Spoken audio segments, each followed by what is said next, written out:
La agricultura y la agroexportación en el Perú cada vez son más competitivas. Las cifras lo dicen. Solo el año pasado se exportó por un valor de 4.227 millones de dólares.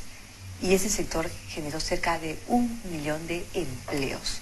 De empleos en las zonas más pobres, claramente, no todas, pero también las más pobres del país. Sin embargo, hay un hecho que puede perjudicar seriamente este boom, este escenario de desarrollo y de crecimiento. Y se trata de una prohibición, de la prohibición para la importación de agroquímicos genéricos. Esta prohibición está buscando, o más bien está protegiendo a un grupo de empresas agroquímicas. Y este hecho lo que hace es agravar e incrementar los costos de los agricultores y de los agroexportadores en nuestro país. Hay efectos de un niño moderado.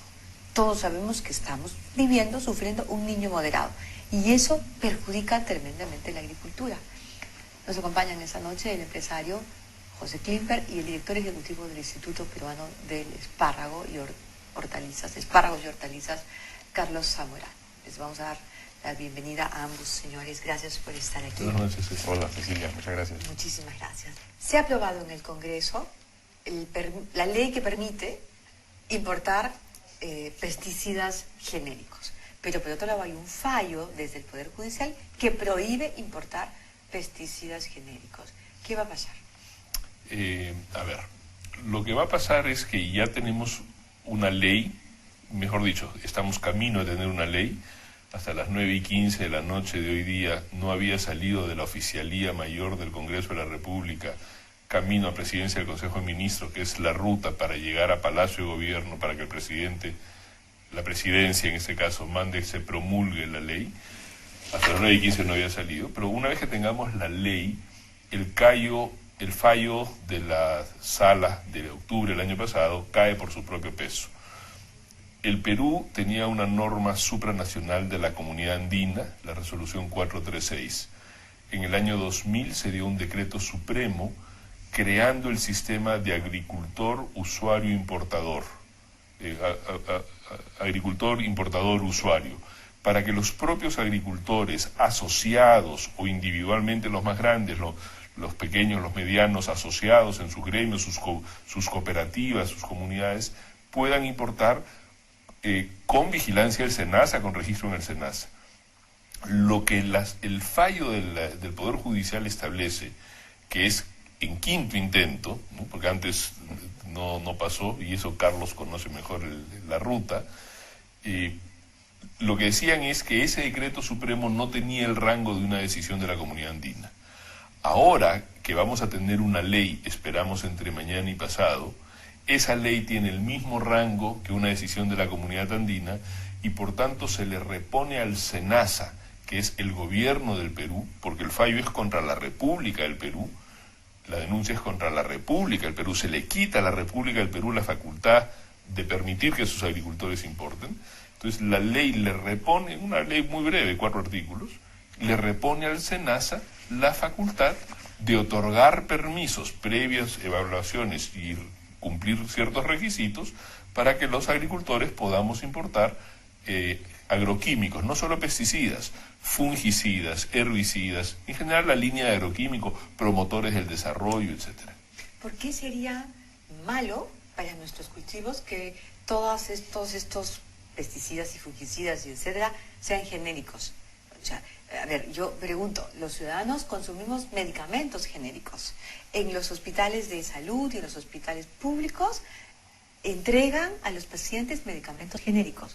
¿Por qué razón no podríamos usar en nuestros cultivos pesticidas y fungicidas, etcétera, genéricos? No hay ninguna razón. Es más, hace muchísimos años, hace más de 15 años, que con la figura que mencionaba el señor Klimper del agricultor, importador, usuario, los agricultores organizados venimos importando estos plaguicidas genéricos. Ahora bien, más baratos. No, y no solamente eso, sino la disputa en la que estamos es porque este grupo de empresas que ha denunciado al Perú ante cortes internacionales y también en fuero interno, lo que pretende es que les compremos a ellos esos genéricos, pero a costos mayores. Ese es el gran problema. O sea, quieren ser ellos los importadores únicamente. O sea, así nadie es. puede importar por su cuenta, ustedes no pueden asociarse en Esa un es la grupo y tragedia importar. de la decisión ¿Qué es esto? 436 y es por eso que nosotros tenemos que conseguir que esa norma se suspenda para su modificación. Ahora, Claro. y yo quiero ponerle un poco en números. El año pasado, en el 2013, se importaron a valor CIF 160 millones de dólares de insumos de este grupo que estamos hablando, que se traducen en un mercado, o sea, lo que es insumos, hay que fabricarlo, hay que envasarlo, distribuirlo, márgenes comerciales, impuestos, costos laborales, etcétera, se traduce en un mercado de algo más de 400 millones de dólares. De esos 160 de importación de insumos, el régimen de IU, que como dice Carlos, ya tiene 14 años funcionando, 13 años funcionando, solo importó 4 millones y medio. Quiere decir menos del 4%, menos del 3%. Entonces la pregunta es, oigan, ¿pero por menos del 3% ponen páginas en los periódicos? Sí. Primero porque es la libertad. Y segundo porque si no hubiese esa válvula, los precios subirían mucho más. Entonces nosotros hacemos licitaciones donde participan internacionales y participan también estas empresas y les compramos porque tienen muy buenos productos que saben vender en algunos casos a buenos precios y con muy buena calidad. Lo que pasa que mientras haya una puerta abierta para importar, los precios se mantienen a un precio internacional de mercado. A la hora que se cierra esa posibilidad de importar, esos 160 millones de dólares se convierten en 800, claro, no en 450. Claro. Ese es el tema. Entonces, no es que nosotros estemos enfrentados con estas empresas, son empresas serias, creemos que en algún momento han tenido un sector de ellas, porque no son todas, un liderazgo un poco agresivo, pero creo que llegó el momento de regresar las aguas a su curso. Somos parte de la misma cadena productiva. Somos parte, juntos, de esos 4.227 millones de dólares, que el principal producto es el café. Y con una mirada un poco más amplia, el Perú tiene una moratoria en transgénicos. Nuestro principal producto es el café, que es un producto de selva, que es un producto de la entrevista anterior, de pacificación, del BRAE, de la selva, de microproductores. Y dentro del café somos el principal exportador del mundo de cafés orgánicos que no usan estos productos. Es decir, que no deben ser contaminados por estos productos. Y tenemos que trabajar juntos. La Junta Nacional del Café, nosotros que sí usamos, en estos 14 años que hemos usado el IU, hemos exportado más de 1 millón de contenedores a cadenas como Tesco, como Walmart, como Sainsbury, como Marks & Spencer, como el Corte Inglés, como Migros en Suiza o Coop en Suiza, y nunca se han quejado. Entonces, son buenos productos, pero no es para agricultura orgánica. Para agricultura orgánica es otra cosa. Y tenemos que trabajar juntos para que el Perú, en ese marco de moratoria de transgénicos, cafés orgánicos, la gente con Beagro, la gente de la Junta del Café, podamos llenar todos los sectores al mismo tiempo.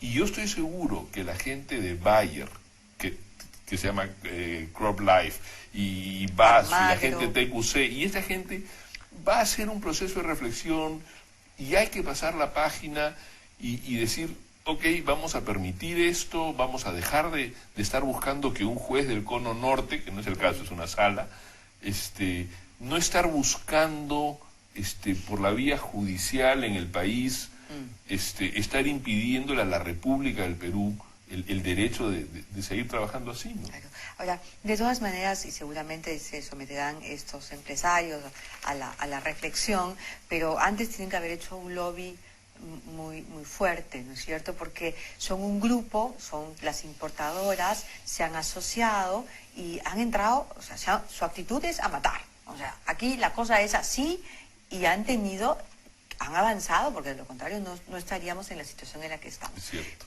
Cuando el legislativo dice, oiga, esto no puede seguir así, entonces sacan esta ley que ya se aprobó pero que todavía no se firma, que todavía no está en la PCM. 88-0. Exactamente, pero todavía no ha llegado a la PCM, todavía no la ha firmado el presidente, o sea, todavía no es ley. Es decir, todavía es una buena intención, hasta el momento es una buena intención. Lo que va a venir es una suerte de contraposición de poderes, y entonces vamos a entrar en esta discusión. ¿Qué se puede proponer, señor Zamorano? Bueno, yo creo que en este momento lo primero que tenemos que hacer es esperar que se promulgue la ley y ver cómo está la cancha de nuevo. Yo creo que esto estabiliza la cancha. Como bien dice el señor Klimper, yo creo que ese es un motivo más que suficiente para una reflexión. El Poder Legislativo reúne a todos los partidos políticos con presencia en el mismo y la votación ha sido unánime. O sea, el mensaje es clarísimo. Después de 14 años en que la legislación del país, con distintos gobiernos, con distintos ministros, viene siendo la misma en defensa de la competitividad del agro, y ahora encima, ante un ataque como el que ha habido judicial en todos estos foros, hay una manifestación del Congreso a través de una ley diciendo una vez más lo mismo. Esto, el motivo es clarísimo, la reflexión tiene que ser absoluta. Entonces, lo que debe venir ahora es un camino, al contrario, hay que tender los puentes nuevamente, sentarse a conversar y que nosotros los gremios dejemos de ser entidades importadoras necesariamente, pero nosotros no nos hemos constituido para eso. Nos hemos constituido para dar servicios a nuestros asociados. La idea sí es generar economías de escala, hacer compras centralizadas, pero yo no tengo ningún inconveniente en sentarme con todos estos señores, pero a precio internacional, sabiendo que puedo, si no me dan un buen precio, puedo importar. Eso regula el tema, entonces compraremos a precio internacional, mantendremos la competitividad, porque los bienes que nosotros exportamos a todos estos mercados no solo tienen que ser buenos, no solo tienen que ser inocuos, tienen que ser competitivos. El Perú compite con el mundo, no somos el único productor. Donde nosotros perdemos nuestros márgenes, entran otros, le abrimos mercados a otros. Y perder un mercado es un costo enorme en trabajo, es un costo enorme en inversiones, y es un atentado directo, entre otras cosas, contra la política agraria que ha planteado el propio presidente de la República. Se está hablando de inversiones importantes en desarrollo de infraestructura hídrica para incorporar una gran cantidad de nuevas hectáreas de la producción. Para que eso tenga sentido, tenemos que hablar de productos, una vez más, buenos, inocuos y competitivos. Entonces hay que trabajar en la competitividad del país. Eso me parece fundamental. Oye, ayer tuvimos aquí a dos representantes de los palmicultores, gente que está vinculada a la palma. Había uno de los agricultores y una persona que está más bien vinculada a la industria del biodiesel de la palma aceitera. Y en realidad la situación es también muy poco alentadora. Están entrando otros productos que entran en el margen de la competencia desleal y están a punto de cerrar. Ocurre que la entrevista de ayer y la entrevista de hoy nos centran, ¿no?, en dos productos importantísimos. No digo que sean los únicos, por supuesto. Usted me dirá, oiga, los espárragos, yo sé que usted representa los... Pero café y palma. Café y palma se cultiva y rescata tantísimos peruanos de la coca, ¿no es cierto? Y sin embargo, no vemos también una política coherente, ¿no?, que fortalezca a estos agricultores. Yo vi la entrevista de anoche y lo que a mí me llamó la atención es que lo que decía el señor Ferraro es que el Indecopi en su informe dice de que efectivamente hay un subsidio de $119 la tonelada, pero que no se ha producido daño y que por tanto no le pone la barrera que la Organización Mundial de Comercio permite. Es decir, se espera a que la combi atropelle a la persona para decir vamos a hacer algo. Y se espera que haya un daño. Yo conozco bien el caso de esta planta que empezó en el 2000. Palma El Espino, de un grupo económico grande, era una sola planta con 7.000 hectáreas. Y desde entonces había una política del ministerio de incorporar a pequeños productores de 25 hectáreas, 50 hectáreas, para que puedan producir, pero con 50 hectáreas de palma no puedes poner una fábrica, y la palma solo sirve para industrializarla, ¿no? Produce unos racimos inmensos, ásperos. Entonces se hizo una serie de convenios para que esta planta, que es la que estaría cerrando, le compre a los agricultores y se les financió a los agricultores la palma de mora 4 años, se les dio los plantones, se les dio financiamiento. Y ahora que el sistema está funcionando, dejamos que Argentina, con biodiesel subsidiado a partir de soja, no a partir de palma, destruye el mercado. Entonces, no se trata de mercantilismo, decir vamos a defender el mercado local. El mercado local son 260.000 toneladas de biodiesel y esa planta produce 12.000, 15.000. Tiene capacidad de producción máxima de 50.000. Pero es la selva, es la zona de la coca, es la zona de la violencia. Entonces, un poquito de visión estratégica, ¿no? O sea, y el igual con el café. El Indecopi no tiene que esperar que haya daño. Es ante el riesgo de Es daño. ante el riesgo. Ahí es donde tiene que intervenir el Indecopi. sí. En este caso, en el caso de ustedes, volviendo al caso de ustedes, ¿se puede hablar, la figura es de oligopolio? Sí. Sí, a ver, si se hubiese mantenido la suspensión de importaciones, ciertamente hay un oligopolio, ¿no? Ciertamente hay, porque de esos 160 millones de importación CIF, te diría que 5 empresas tienen 110 millones. Entonces, hay posición de dominio de mercado que no está penado en la legislación peruana, es el abuso. Lo que nosotros estamos tratando de evitar es el abuso. Entonces, hay un oligopolio que no necesariamente es malo, ¿no? En la sal hay 2 productores, pero no abusan. Entonces, sí hay un oligopolio, pero no hay abuso. Ceci, hay un tema que no está en la prensa y yo quiero salvaguardarlo. Vamos. Y son las denuncias penales que autoridades del gobierno peruano han recibido por parte de algunos miembros de estas empresas. O sea, en todo ese proceso judicial y en lo que criollamente decimos pechar a las autoridades, algunos miembros, pocos, no institucionalmente el PROTEC, no la Cámara de Comercio, han denunciado penalmente al ex ministro de Agricultura, han denunciado penalmente al jefe del SENASA o han amenazado a denunciarlo. Y yo creo, o sea, yo no me voy a meter en temas judiciales, yo respeto al Poder Judicial, ellos verán la denuncia, verán el expediente. Pero creo que la voz política con la que ha hablado ayer el Congreso de la República es alta y clara, unanimidad. La Comisión Agraria, cuando entró el tema, unanimidad a la primera. Entonces, creo que esas denuncias, respetando al Poder Judicial, tienen que verse en el marco de esta voz política.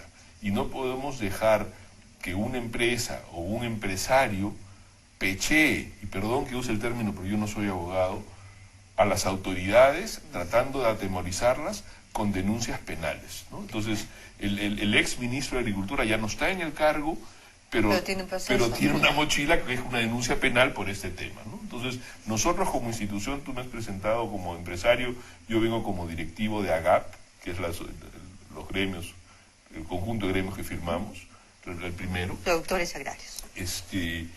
Nosotros somos leales y solidarios con las autoridades del gobierno del Perú, ¿no? ¿Y por qué? Porque falta un proceso que está en el MINCETUR.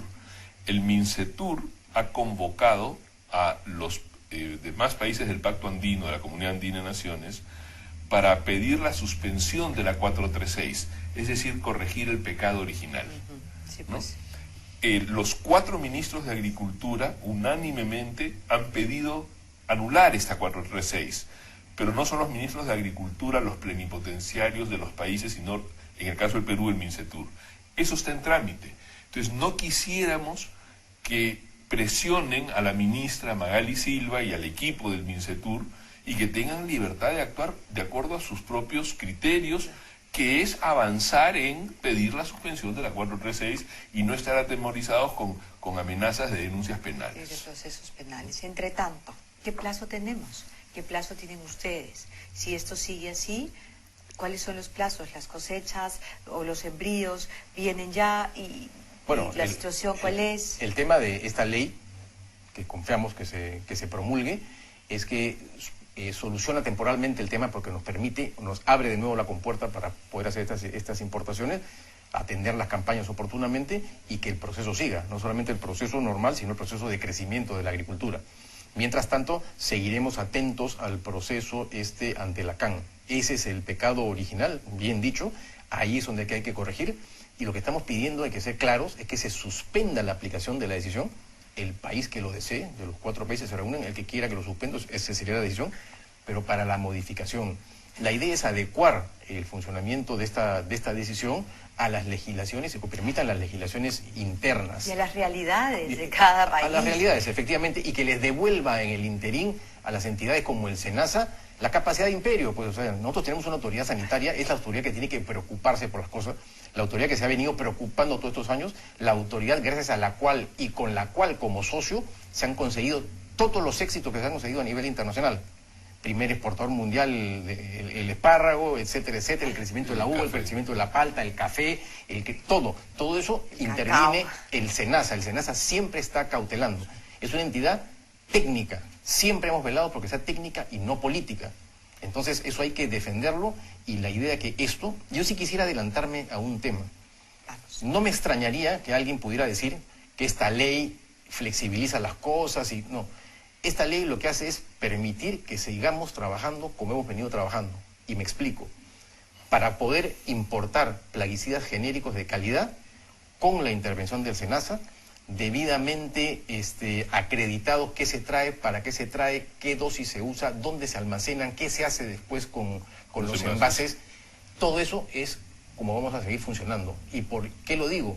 Porque nosotros tenemos que cuidar muchísimo el nombre del Perú ante los mercados externos y que nadie vaya a pretender decir que esta ley es una ley que liberaliza las cosas de tal forma que hay un libertinaje y que se va a poner en compromiso la calidad de los productos. No, los productos van a estaríamos disparando a los pies. Por eso, pero hay que decirlo que claro, los productos van a ser exactamente iguales, los mismos, de calidad, inocuos, pero con precio competitivo. Entonces, eso es importante decirlo. Y cuando preguntas cuál es el plazo, recién lo hemos pensado, creo que el SENASA, a partir del día lunes, va a tener que trabajar matiné, vermú y noche, jueves y viernes santo y sábados y domingos, para el desembalse de expedientes que esperamos poder presentar a partir del día lunes.